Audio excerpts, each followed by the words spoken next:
Hello everyone, how are you all? I hope you all are safe at your place. I Taranjit Kaur welcomes you to the channel Physics Tension by TK Kural, जहाँ पर आपको physics के topics बहुत ही easy और simple language में कराए जाते हैं और साथ ही साथ आपको नोट्स भी प्रोवाइड कराए जाते हैं और जैसे ही यूनिट कंप्लीट होता है उसके इंपॉर्टेंट क्वेश्चंस भी कराए जाते हैं जो आपके एग्जाम्स के लिए काफ़ी ज़्यादा हेल्पफुल होते हैं।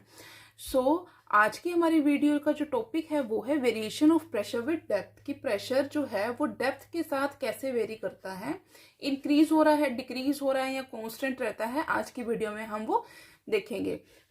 हमने यहाँ पे आपको एक फिगर दिखाई दे रही है जिसमें मैंने एक कॉलम बना रखा है जिसके अंदर एक सिलेंड्रिकल हमने कोई ऑब्जेक्ट रखी हुई है। तो हम देखते हैं कि वो क्या है और कैसे हम इसको स्टडी करेंगे। सबसे पहले हमने कंसीडर कर लिया कि हमारे पास जो इस कॉलम के अंदर लिक्विड फील्ड है उसकी डेंसिटी है रो। लिक्विड की डेंसिटी हमने ले ली है rho. Rho is the density of the liquid जो कि इस वेसल के अंदर है।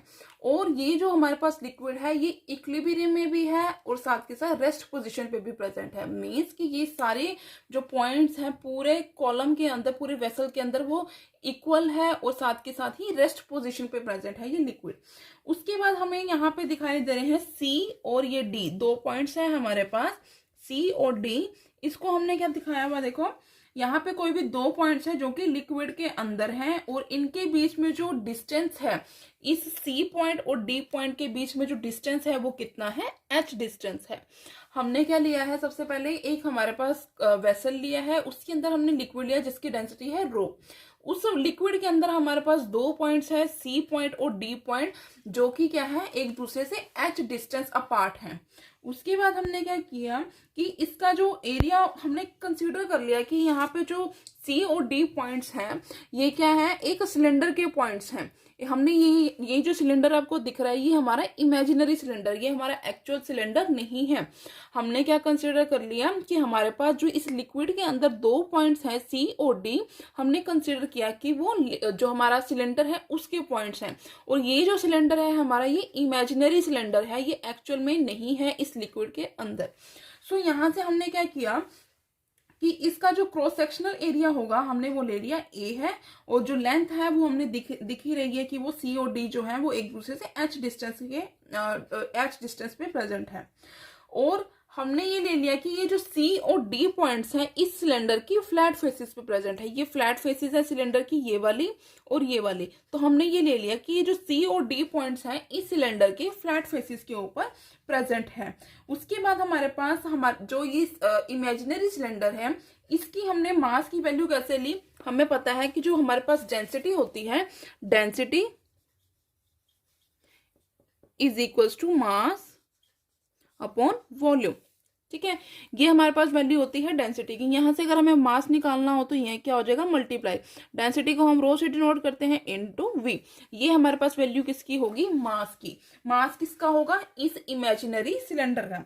तो यहां से हमें वैल्यू पता चल रही है कि mass is equal to rho into V. अब हमने यहाँ पे देखो क्या लिया हुआ है कि हमारे पास जो वॉल्यूम है, हमें वॉल्यूम निकालनी है इस सिलेंडर की, बट हमें इसकी वॉल्यूम नहीं पता है। तो हमें एक चीज पता है कि इस सिलेंडर का जो एरिया है वो है ए और जो इसकी लेंथ है वो है एच। तो A into H, area into length जो है आपस में कंबाइन होके मल्टीप्लाई होके क्या देंगे, हमें वॉल्यूम की वैल्यू देंगे। तो यहां से अगर हम मास की वैल्यू निकालें तो मास क्या होगा, m is equal to rho into A H. Means m is equal to A rho H. हमें ये वैल्यू मिलेगी मास की। और ये मास किसका है, हमारा इस सिलेंडर का है जो इमेजिनरी है। अब यहां से हमें दो चीजें हम कंसीडर करेंगे। यहाँ पे क्या है, सॉरी यहाँ पे F1 है।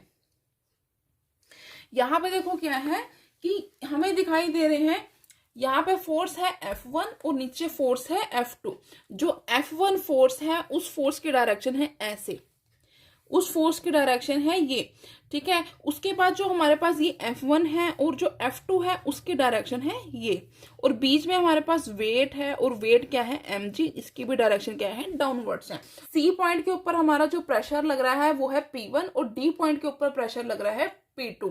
तो यहां से अगर हम वैल्यू निकालना चाहें F1 की और F2 की, तो F1 F2 की वैल्यू हम कैसे निकाल सकते हैं, प्रेशर को यूज करके। हमारे पास जो प्रेशर किसके इक्वल होता है, जो प्रेशर होता है वो है हमारे पास force upon area. Pressure is equals to force upon area. यहाँ से हमें फोर्स की वैल्यू निकालनी है तो प्रेशर इंटू एरिया निकलेगी। अगर हमें F1 की वैल्यू निकालनी है तो प्रेशर यहाँ पे P1 यूज होगा। अगर हमारे पास F2 की वैल्यू निकालनी है तो प्रेशर यहाँ पे P2 यूज होगा। ठीक है, तो यहाँ से हमारे पास F1 और F2 की वैल्यूज आ जाएंगी। यहाँ से हमारा क्या होगा, F1 is equals to P1 into A and F2 is equals to P2 into A. उसके बाद हमने क्या ले लिया, एक चीज हमारे पास यहाँ पे और प्रेजेंट है, यहाँ पे क्या है, वेट mg दे रखा है। वेट हमारा जो है mg है, जो कि क्या हो रहा है, ये F1 फोर्स हमारा कैसे लग रहा है, अपर फेस के ऊपर है, ये सिलेंडर के टॉप फेस के ऊपर है और वर्टिकली डाउनवर्ड डायरेक्शन में है। ये क्या है, सिलेंडर के अपर फेस के ऊपर फोर्स लग रहा है और क्या है, वर्टिकली डाउनवर्ड डायरेक्शन में है। सेम यहाँ पे जो फोर्स है ये क्या है, यहाँ पे क्या लग रहा है, ये इसका एरो ऊपर की साइड है, यहाँ पे क्या लग रहा है, ये फोर्स बॉटम फेस में प्रेजेंट है और अपवर्ड डायरेक्शन में लग रहा है। और यहाँ पे जो वेट है सिलेंडर का mg वो क्या है, डाउनवर्ड डायरेक्शन में है। तो यहाँ से हम देखो, अगर हमें इन तीनों को ऐड करना हो, टोटल फोर्स निकालना हो, तो हम यहाँ पे क्या निकाल सकते हैं, हमारा जो लिक्विड है वो रेस्ट पोजीशन पे प्रेजेंट है और हम ये लेके चल रहे हैं कि हमारा जो इमेजिनरी सिलेंडर है वो भी क्या है, उस लिक्विड के अंदर प्रेजेंट है। अगर हमारे पास जो लिक्विड है वो रेस्ट में प्रेजेंट है, इक्विलिब्रियम में प्रेजेंट है, तो हमारे पास जो सिलेंडर है इमेजिनरी वो भी क्या है, रेस्ट पे और इक्विलिब्रियम पोजीशन पे प्रेजेंट है। अगर लिक्विड भी इक्विलिब्रियम में और रेस्ट पे प्रेजेंट है और सिलेंडर भी हमारा उसके रिस्पेक्ट में इक्विलिब्रियम और रेस्ट पे प्रेजेंट है, तो यहाँ पे हमारे पास जो नेट फोर्स होगा वो कितना होना चाहिए, 0 होना चाहिए। जो टोटल फोर्स है, नेट फोर्स है, वो 0 होना चाहिए। क्यों? क्योंकि हमारे पास जो लिक्विड है और जो सिलेंडर है वो क्या है, इक्विलिब्रियम पोजीशन में प्रेजेंट है। तो इट मींस यहाँ से देखो क्या पता चलेगा हमें कि अगर हम इन तीनों फोर्सेस को ऐड करना चाहिए, टोटल फोर्स निकालना चाहिए, टोटल फोर्स क्या होगा, F1 प्लस mg। यहाँ पे प्लस क्यों लगाया, क्योंकि ये दोनों क्या है, सेम डायरेक्शन में है यहाँ में। और यहाँ पे जो फोर्स F2 है वो क्या है, वर्टिकली अपवर्ड डायरेक्शन में। और ये टोटल किसके इक्वल हो जाएगा, 0 के इक्वल। F1 की वैल्यू है P1 into A plus mg minus P2 into A is equal to 0। अब यहाँ से अगर हमें mg की वैल्यू निकालनी है, mg की वैल्यू देखो कैसे निकलेगी। m की वैल्यू क्या आई थी हमारे पास, ये किसकी वैल्यू है, ये हमारे पास वैल्यू है m की। अगर हमें mg की वैल्यू निकालनी है तो m हमारे पास क्या है, a रो h और साथ में क्या आ जाएगा, g। तो ये वैल्यू हम क्या करेंगे, यहाँ पे सब्स्टिट्यूट करेंगे, P1 into A plus a rho h g minus P2 into A equals to 0। अब यहाँ से क्या इक्वल आ जाएगा, हमारे पास क्या कॉमन आ जाएगा, देखो यहाँ से हमारे पास a जो है वो थ्रू आउट कॉमन आ जाएगा। a थ्रू आउट कॉमन आके क्या हमें क्या वैल्यू मिली, P1 minus P2 plus a तो कॉमन आके 0 हो गया, rho H G equals to 0। A जो हमारे पास कॉमन आया था वो इक्वल के उधर गया है, तो यहाँ पे हमारे पास वैल्यू क्या मिलेगी, 0 के ओवर में आएगी जो भी हमारे पास ए होगा, 0 अपॉन ए आएगा, 0 अपॉन ए किसके इक्वल हो जाएगा, 0 के इक्वल हो जाएगा, इसलिए हमने यहाँ पे सीधा लिख दिया 0। अब यहाँ से हमें क्या पता चल रहा है, देखो अगर हमारे पास C और D जो पॉइंट है दोनों क्या करते हैं, एक ही पॉइंट के ऊपर एग्जिस्ट कर रहे हैं, मींस कि C पॉइंट भी यहीं पे या D पॉइंट भी यहीं पे या इसके अपर फेस में एक ही पॉइंट पे एग्जिस्ट कर रहे हैं दोनों पॉइंट्स, तो उस केस में आपको क्या लग रहा है क्या होगा, अगर हमारे पास ये जो D पॉइंट है वो भी यहीं पे एग्जिस्ट कर रहा है, लाई कर रहा है, C पॉइंट भी यहीं पे लाई कर रहा है, तो आपको इस फिगर में क्या चेंजेस दिखाई देंगे, यहाँ पे क्या होगा, जो h है हमारा वो क्या हो जाएगा, 0 के इक्वल हो जाएगा। क्यों? क्योंकि दोनों सेम पॉइंट पे एग्जिस्ट कर रहे हैं, तो दोनों के बीच में जो कोई डिस्टेंस ही नहीं बचेगा, तो हमारे पास h की वैल्यू क्या हो जाएगी, 0 के इक्वल हो जाएगी। तो हम यहाँ पे क्या लेकर चल जाएंगे, ये क्या था हमारा टोटल फोर्स, ये है हमारा टोटल फोर्स। और यहाँ पे हम क्या कंसिडरेशन लेके चल रहे हैं कि अगर हमारे पास जो हमारा पॉइंट है C और D दोनों सेम ही पॉइंट के ऊपर लाई करते हैं, तो उस केस में हमारे पास H की वैल्यू क्या है, 0 हो जाएगी। यहाँ पे हम लिख देते हैं if C equal to D then H equals to 0। ठीक है, या फिर आप ऐसे सीधा लिख सकते हो if C and D lies on the same point, और C और D जो है दोनों अगर सेम पॉइंट पे लाई करते हैं, तब उस केस में हमारे पास क्या होगा, H की वैल्यू 0 हो जाएगी। तो हमारे पास अपर इक्वेशन क्या मिलेगी, P1 minus P2 is equal to 0। ये वैल्यू मिलेगी। और इससे हम क्या निकाल सकते हैं, P1 इक्वल टू P2, हम ये भी बोल सकते हैं कि P1 P2 के इक्वल हो जाएगा। तो अब यहाँ से हमें क्या पता चल रहा है, P1 इक्वल टू P2 हमने लिख दिया। तो अब हमें यहाँ से क्या पता चल रहा है कि हमारा जो प्रेशर है चल रहा है कि जो हमारे पास प्रेशर है वो सेम रहेगा सभी पॉइंट्स के अंदर, सभी पॉइंट्स पे जो हमारा प्रेशर है लिक्विड के अंदर सेम रहेगा। अब जो हमारे पास ये इक्वेशन है, हम इस इक्वेशन को कैसे सिंप्लीफाई कर सकते हैं, हम इसे दे देंगे हम equation number 1, this is our equation number 1, ये है इक्वेशन नंबर 2। इक्वेशन नंबर 2 को हम क्या करेंगे, फर्दर सिंप्लीफाई करेंगे। इक्वेशन नंबर 2 इंप्लाइज, देखो यहां से हम क्या कर सकते हैं, P1 minus P2 equal to minus rho H G, then P2 minus P1 equals to rho H G. तो ये हमारे पास वैल्यू मिलेगी। इसे हम दे देते हैं इक्वेशन नंबर 3। इक्वेशन नंबर 3 से हमें क्या पता चल रहा है, देखो कि हमें यहाँ से ये पता चल रहा है कि जो हमारे पास प्रेशर डिफरेंस है between the 2 points of liquids depends on, किस किस फैक्टर के ऊपर डिपेंड कर रहा है, एक तो डेंसिटी ऑफ द लिक्विड, ये क्या है, डेंसिटी के ऊपर डिपेंड कर रहा है। सेकंड क्या है, डिस्टेंस के ऊपर डिपेंड कर रहा है। फोर्थ क्या है, ग्रेविटी के ऊपर, एक्सेलरेशन ड्यू टू ग्रेविटी के ऊपर डिपेंड कर रहा है।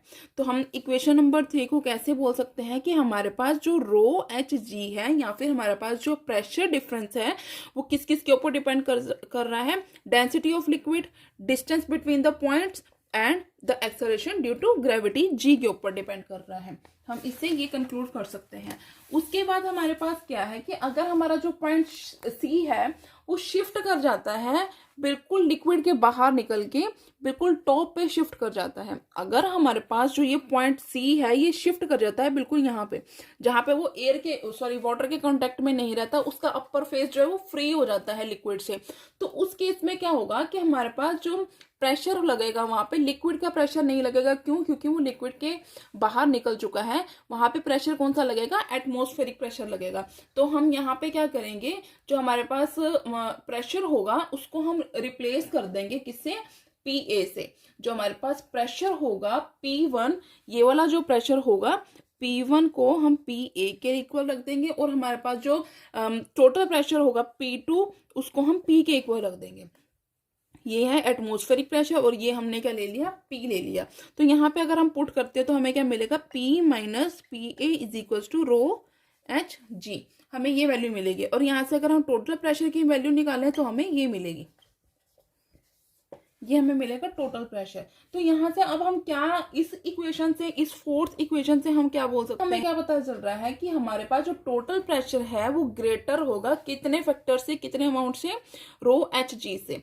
हमारे पास जो डेप्थ में हमारे पास पॉइंट होगा, टोटल प्रेशर होगा, वो कितने टाइम्स एटमॉस्फेरिक प्रेशर से ग्रेटर होगा, रो एच जी टाइम्स। हमें मिलेगी, ये किसकी वैल्यू होगी, एटमॉस्फेरिक प्रेशर की, सॉरी ये वैल्यू होगी गोस प्रेशर की। गोस प्रेशर क्या होगा, प्रेशर डिफरेंस होगा किस किस का, एक तो टोटल प्रेशर का और एटमॉस्फेरिक प्रेशर का, ये इसको हम क्या बोलेंगे, गोस प्रेशर बोलेंगे। तो ये है हमारा topic, variation of pressure with depth. अगर हम यहाँ पे हमने सिर्फ कंडीशंस लिए हैं, यहाँ पे अगर हम सिंपली यहाँ तक देखते हैं तो हमें ये पता चल रहा है इस इक्वेशन से कि हमारे पास जो प्रेशर होगा वो सभी पॉइंट्स में इक्वल होगा लिक्विड के इनसाइड। तो यहाँ से हमने कुछ कंडीशन अप्लाई की हैं जिससे हमें ये पता चल रहा है कि यहाँ पे गोस प्रेशर लगेगा, जिसकी वजह से हमें क्या पता चल रहा है कि गोस प्रेशर क्या होता है, डिफरेंस होता है between the total pressure and the atmospheric pressure. उसके बाद हम बात कर लेते हैं pressure exerted by liquid column, कि लिक्विड कॉलम के द्वारा जो प्रेशर एक्सर्ट होता है वो क्या होता है। तो pressure exerted by liquid column में क्या करेंगे हम, सिंपली हमें क्या करना है, जो P2 माइनस P1 है उसको PL से रिप्लेस कर देना है। P2 minus P1 is equal to PL, इसको PL से रिप्लेस कर देना है। और PL हमारे पास क्या है, प्रेशर ऑफ लिक्विड, किसके इक्वल है, ये वैल्यू किसके इक्वल है, रो एच जी के इक्वल है। तो यहाँ से हमें क्या पता चल रहा है, यहाँ से हमें क्या पता चल रहा है कि जो प्रेशर एक्सर्ट होता है लिक्विड के द्वारा, column of height h is independent of the area of cross section but depends on the height of the column.